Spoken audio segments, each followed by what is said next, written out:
and welcome back to Women's Football Talk, the YouTube channel that will bring you all the latest news and stories from around the world of women's football. This is, of course, the WSL preview show. Now, as the time of recording on Friday, all the games are going ahead and there's been none postponed due to too many COVID cases amongst any of the teams, so we are good to go.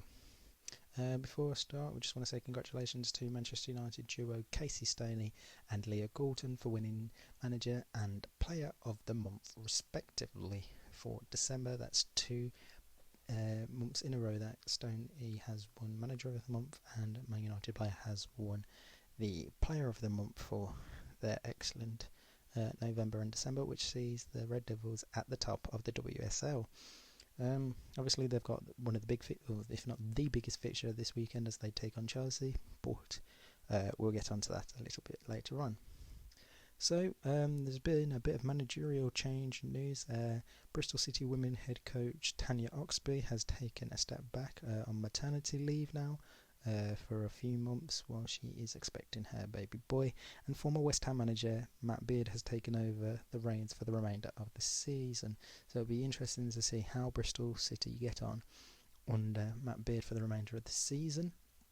This is following on from the Conti Cup 2-1 win over Aston Villa the other night, which saw a debut for Mana Iwabuchi of Aston Villa.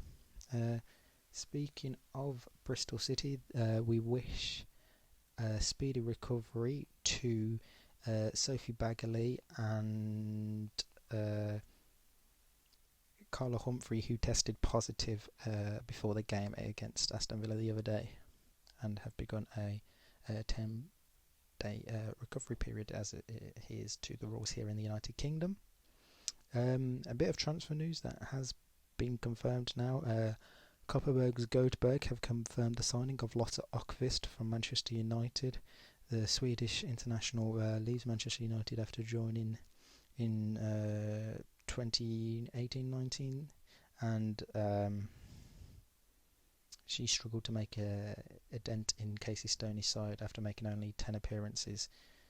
So she will be joining the Swedish champions on a 2-year deal, so it'll be interesting to see how she gets on in Sweden. Now, there was a bit of contract news over in Spain as Barcelona announced Caroline Graham Hansen has signed a new contract with Barcelona, and she is staying there until the end of the 2023 season. A bit of rumour news, according to Molly Hudson of the Times and the Sunday Times. Chelsea's Maria Thorstadottir is set to leave the Blues and join Casey Stoney's Manchester United. So that is interesting to see if that does go ahead and what happens when she does join Manchester United and how well she can quickly gel into that side and help them push on for a title charge. Like I said, we had Conti Cup action this week. Bristol City beat Aston Villa 2-1. Ebony Salmon with the winning goal for Bristol City. Good match for Bristol City, and it was a very deserved win. And onto the semi-finals they go. And the other game that's happened this week was Crystal Palace versus Leicester City, and Leicester City won it after a late winner from Natasha Flint. Free kick in the 90th minute saw the Foxes go through to the semi-finals themselves. Right, on to the WSL preview time now. First up on Sunday sees Manchester City versus Aston Villa. I'll read you some match facts here about the game. This will be just the second meeting between the two sides following a 2-0 victory on the opening day for Manchester City. Aston Villa's last win against Man City came back in 2012 in the Women's National Premier League. Since then, the Villains have drawn 1 and lost 3, conceding 13 goals in those defeats. Man City remain unbeaten in 26 home games in the WSL draw, winning 21, drawing 5, managing to keep clean sheets in half of those games. Aston Villa have won 2 and lost 2 of their last 4 away games in the WSL, though they have kept a clean sheet in each of their victories against Brighton and Bristol City. So a lot to look forward to. You've got to say, heading into the match, Gareth Taylor's Man City side are going to be the clear favourites, and expect quite a lot of goals from Chloe Kelly and Georgia Stanway to be involved. And we may get to see a first league start for Mana Iwabuchi of Aston Villa. Bristol City versus Everton again is the next game up on Sunday. It's going to be a very close match. The last two games Everton have won. I think though this could be interesting to see how Matt Beard does get on now with this Bristol City side, so maybe he can help turn their fortunes around and kick the start their season in the hope of survival. And obviously if the result in the other game earlier on in the day helps them out, then that would be a really good helping point for them in the bid for survival. Next up sees Birmingham Brighton. It was a very good match between these two last time out. I think it's going to be a close game again. Both teams roughly mid-table. I think anyone can win this game, but I'd give the slight edge to Brighton in this one. Maybe Anissa Cogman be the make or break player in this game. Next up is Reading Arsenal. Arsenal won the return fixture 6-1 on the opening day of the season, with Gilles Rourke getting a hat-trick. Arsenal have main absentee being Steph Catley, who is recovering from an injury that she suffered over the Christmas break.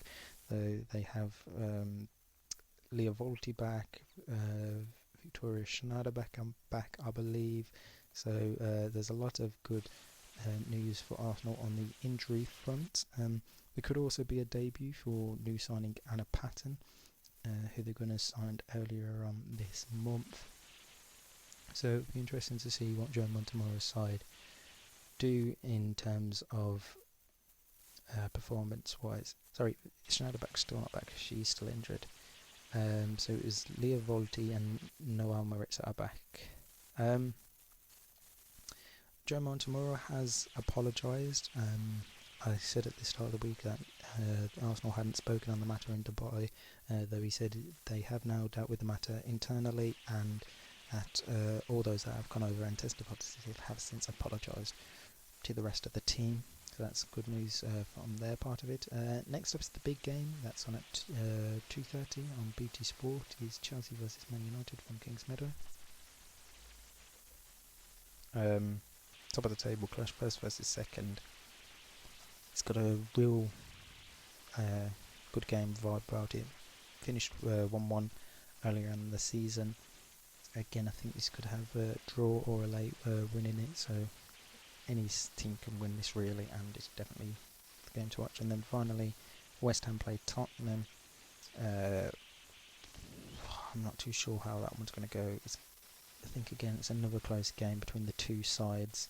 I may give Tottenham just the slight edge in that, but it's definitely too early to say anything yet. So hopefully we get a full slate of fixtures by the time we get round to it, and we don't have any more postponements due to COVID. Right, if you did like this video, make sure you like, comment and subscribe.